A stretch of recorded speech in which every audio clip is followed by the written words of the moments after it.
একজন যিনি আল্লাহর পথে বারবার বেশি সময় দিয়েছেন ওয়াল্লাযীনা জাহাদু ফীনা বলে দেব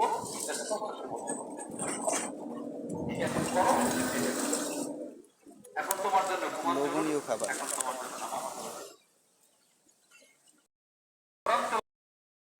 নেই আমরা যেটা রয়েছি। তিনি কত বেশি কোরআন শরীফ পড়তেন একটা ঘটনা শোনেন। রমজান মাসে বর্তমানে মহিলা মাদ্রাসার প্রিন্সিপাল হুজুর তিনি